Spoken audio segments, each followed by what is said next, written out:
What is going on, my friends? Welcome back to the Locks DFS NBA breakdown video for this November 6th NBA slate. We're going to be going through some of my favorite cash game and my favorite GPP plays on today's slate. I believe we are looking at a 9-game slate today. An 9-game slate today.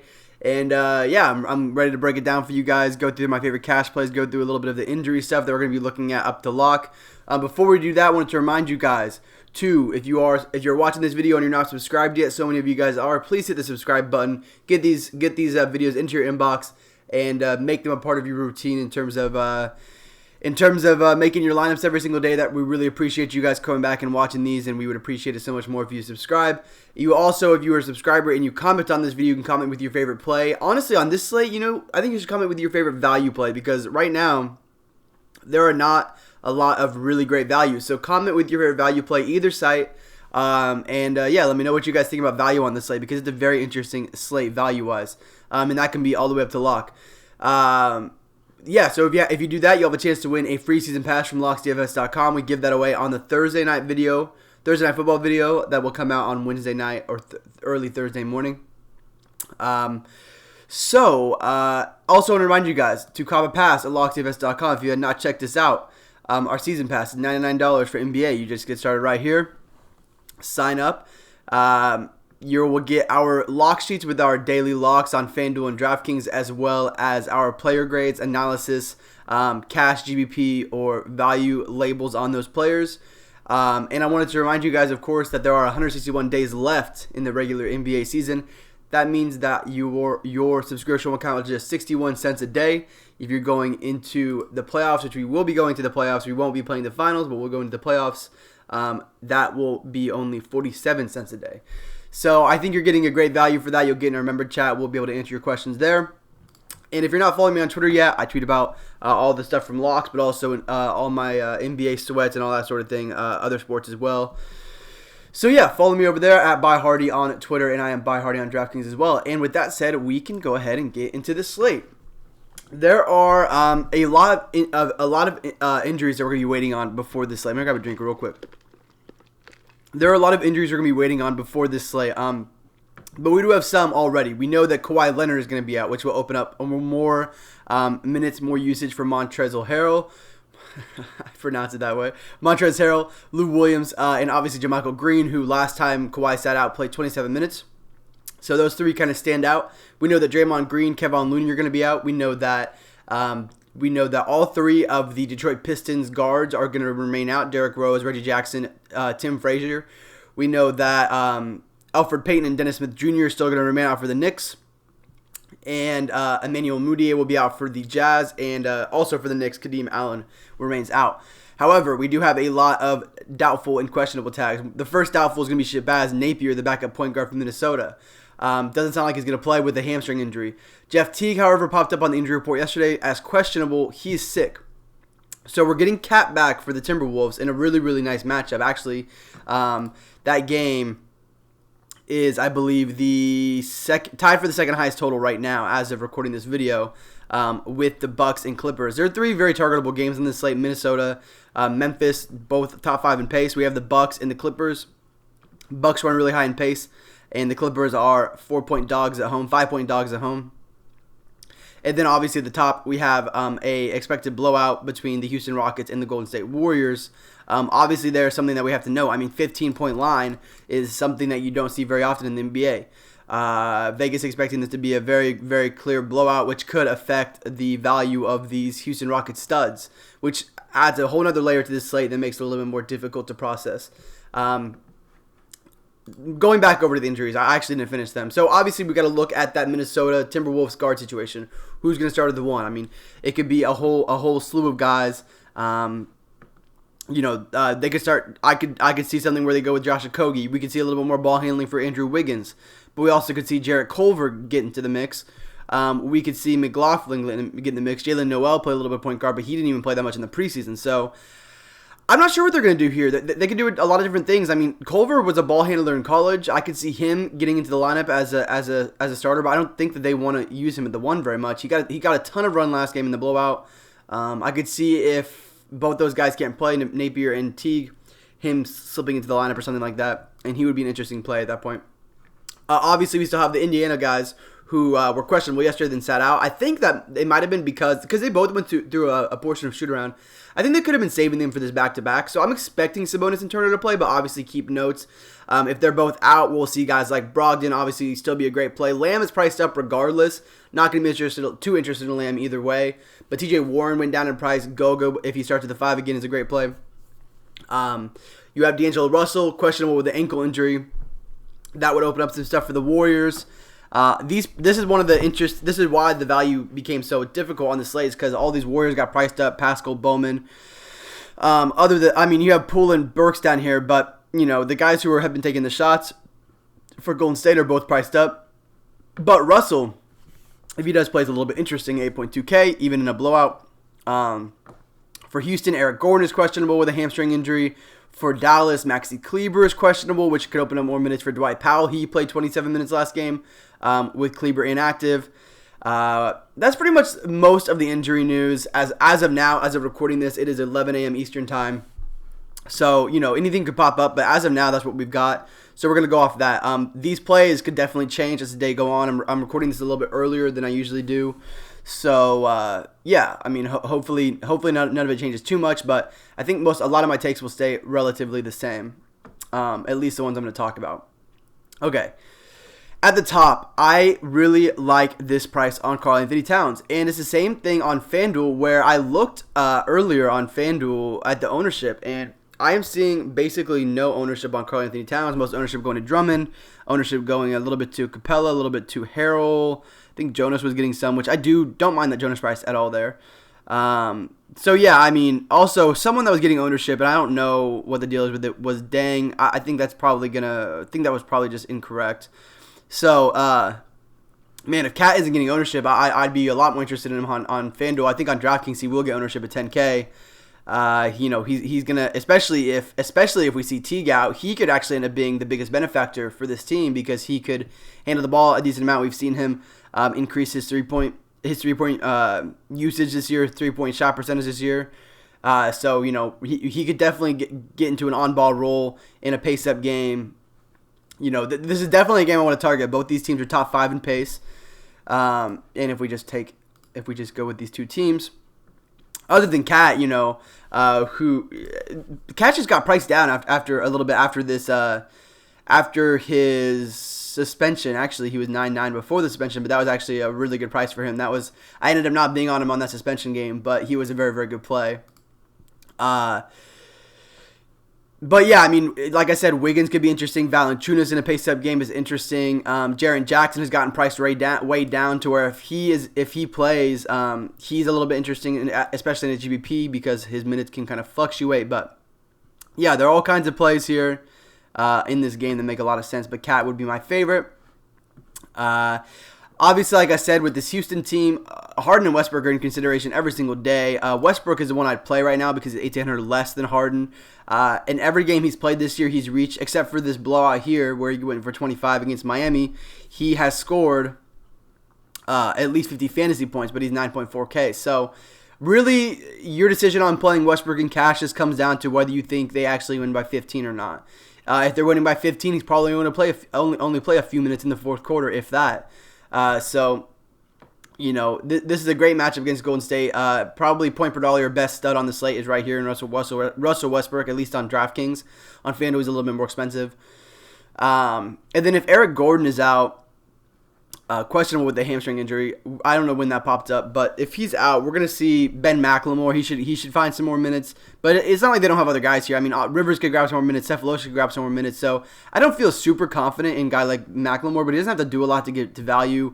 The issue is that he does have to just do scoring to get to value. And also, again, if you play McLemore and like Westbrook, you're kind of like McLemore should get run in a blowout, I would expect, unless they're going to run like Clemens, and just play a bunch of young guys like all the way down on the bench rather than McLemore. But I think McLemore should get run in a blowout.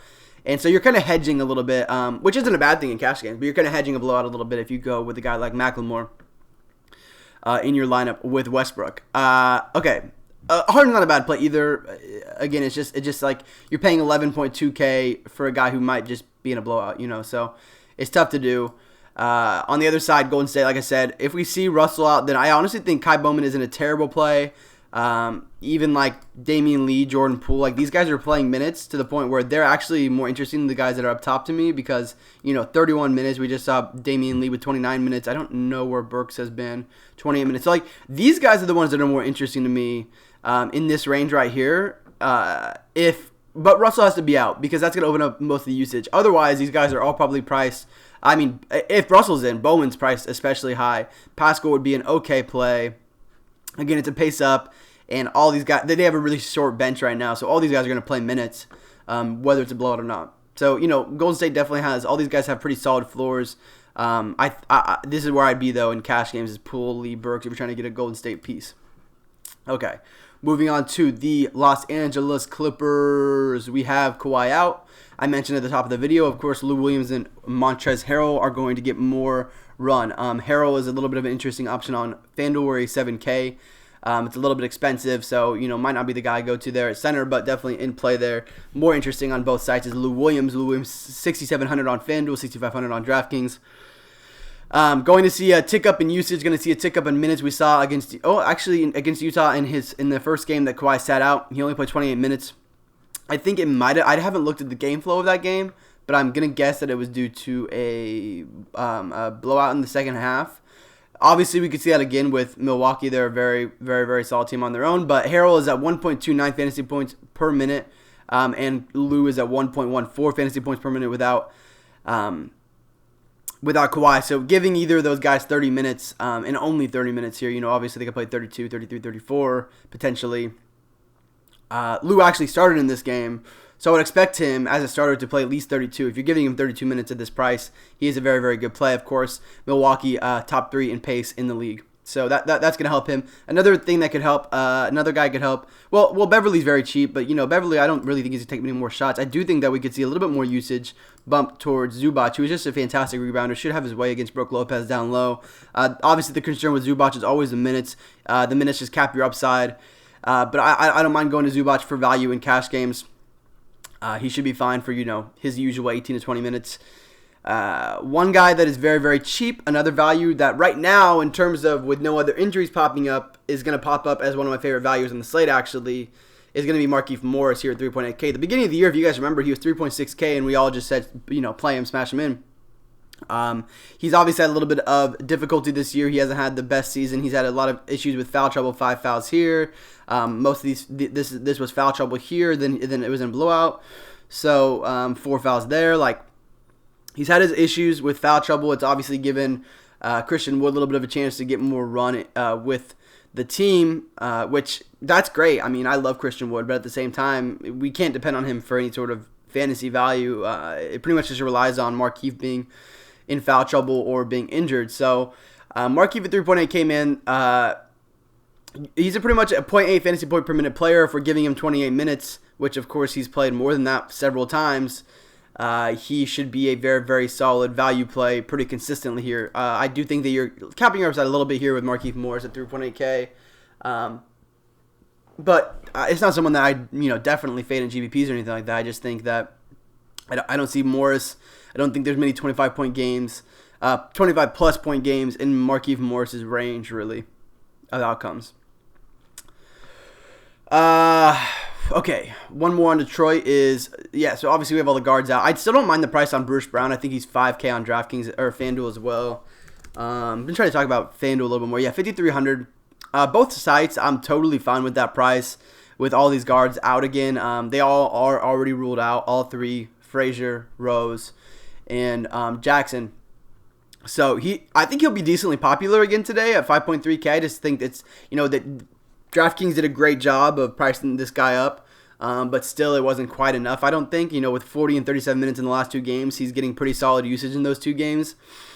With those guys out the floor, he's just getting very, very solid usage, and there's just a lot of avenues here for him to get the value. Of course, as a primary ball handler, he's going to get assists, he's going to grab some rebounds, he's going to grab some defensive stats for you, as he is a pretty good defender. So he makes a lot of sense, and especially at 700 less than Kennard, where he grabs a lot, or where Bruce Brown's going to grab a lot more peripherals than Kennard is on a regular basis. He makes a lot more sense for the discount, and a similar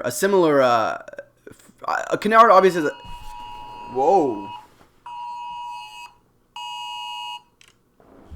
All right, sorry guys, I'm not starting the video over. That was an Amber Alert on my phone.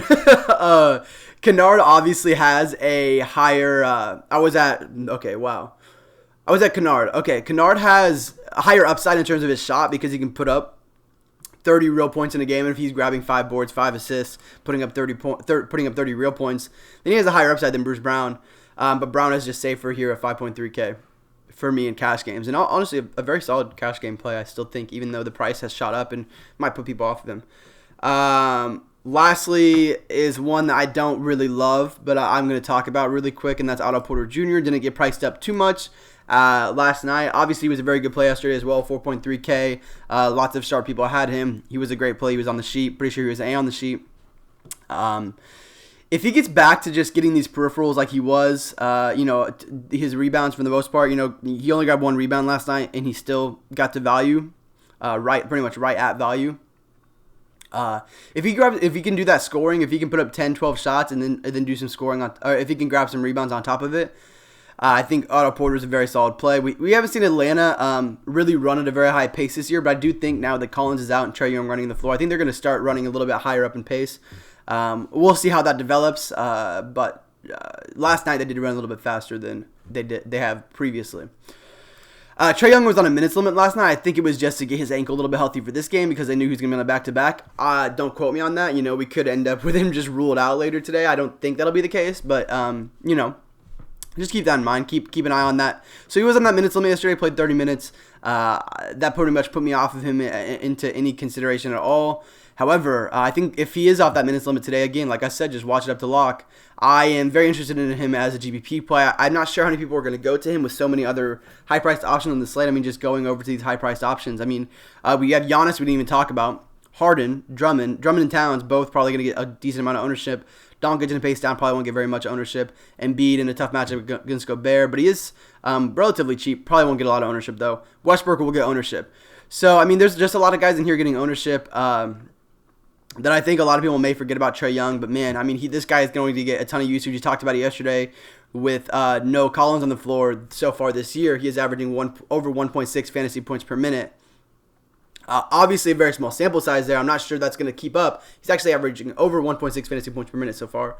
Last night, obviously, we saw in just 30 minutes, he put up 57 fantasy points. I mean, what is that? That is very nearly 2 DraftKings points per minute, which is just absurd, and that's only shooting 23 times, which absolutely he can replicate, and that was only in 30. I mean, dude, he's just going to get so much usage with no Collins. Even if guys like Hunter start to take a little more shots, which you saw last night, he took 13 shots, a season high, a career high. We saw, I think, not Reddish, but we also saw Jabari Parker. My bad. How did I forget that? Put up 14 shots last night, so he's going to get a little bit more usage, and he did get priced way up to a point where you probably can't play him in cash games. Trae Young is a guy that I'd be looking to definitely in GPPs, as I'm hoping that people will overlook him. I don't think any of these young Bulls guards will really be able to check him. So yeah, I mean, man, Trae Young, I really like Trae Young today. I talked a little bit about D'Angelo Russell. If he plays, I think that he will be a guy who is going to have to pop a ton of shots. I definitely could see one of these games, a 24, 25 shot game. We'd love to see that. Of course, he'll probably be the primary ball handler for a lot of the game as well, as he was in Brooklyn. At this point, he's probably like, wow, this shit kind of sucks. I'm just the only guy here in Golden State now. I kind of feel for him, to be honest with you. But they just have no other guys here. Draymond Green's been ruled out, so he's going to be the guy that's going to have to pretty much do everything for them if he is ruled in. They do have some of these young guys, but man, Russell's going to be the guy who should do most of the work for them. And at 8.2K, he has dropped so much during this injury that he was 8.9K before the injury. So, and over the last 4 days, he's dropped 8.2K. So I'd be interested in him, of course, in a pace-up matchup against Houston. Golden State's running at, we have it pulled up right here, actually. Golden State is running, we're at rebound percentage right now. Golden State is running at the 14th highest pace, whereas we have Rockets at second. So we're going to see a pace-up there for Golden State as long as they can keep it close.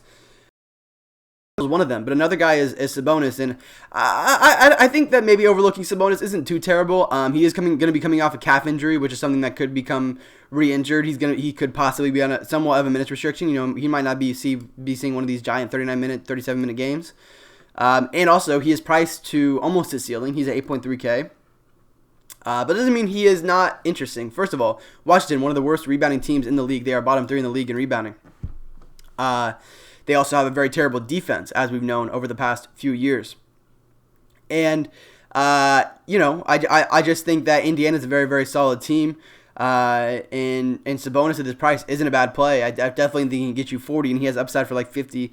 But the thing is, of course, like I said, be definitely on the lookout for a minutes limit or something like that. Obviously, check if he's in. But I do think, like I said at the beginning of the video, I think he's going to play. And with this questionable tag by his name, no one's going to play this guy. So he could be interesting as a GPP option. But these last three guys, Young, Russell, Sabonis, as a GBP option as well is Clint Capella. This is obviously, like I said, just for GBP. It's a 6.4K. I don't really think you can get to him too much in cash. He wasn't a terrible play at the 6.2K price tag. And at 6.4, he is still pretty cheap in a very soft matchup. My concern with Capella, obviously, it's an awesome matchup. It's going to be a pretty pace-up game. Has the highest total on the slate. Two concerns. One, first of all, 15-point spread. Could be a blowout. Obviously, Capella's not going to play in a blowout. Second concern, when we have seen teams play small, obviously the Golden State Warriors have Willie Cauley-Stein, but Willie Cauley-Stein is on a minutes limit, so he hasn't been playing in certain stints during the game. So when Willie Cauley-Stein is out the floor, are we going to see Capella still out there? Do they need him out there to defend? It's interesting that potentially they could go very small and not need Capella out there to defend. We've seen him in games. It happened to where in games they don't need him and he gets moved to the bench. So still 6.4K. I think he's a very solid play, point per dollar, especially if this game stays close. There will be plenty more in the Slack chat. There will be plenty more in the on the lock sheet that comes out usually about an hour and a half to 2 hours before lock. But that is pretty much going to wrap it up for me on this video. Thank you guys so much for watching. I want to remind you guys again, of course, to subscribe, hit that like button, and also leave a comment with your favorite value. Of course, whenever you're watching this, I'm sure there will be more value that is opened up. I can almost guarantee that because it's the National Basketball Association, where DraftKings made it difficult for us in pricing up a lot of players, and also FanDuel. That is because they have to do that because there's going to be new value that opens up throughout the day. So if we had both of those values, it'd just be too much. So obviously all that stuff will be on the lock sheet. Thank you guys so much for watching. Comment with your favorite value of play on the day. Whenever you're watching this, comment with your favorite value play. And we will see you guys back here next time. Thank you guys so much for watching. Peace. And good luck today.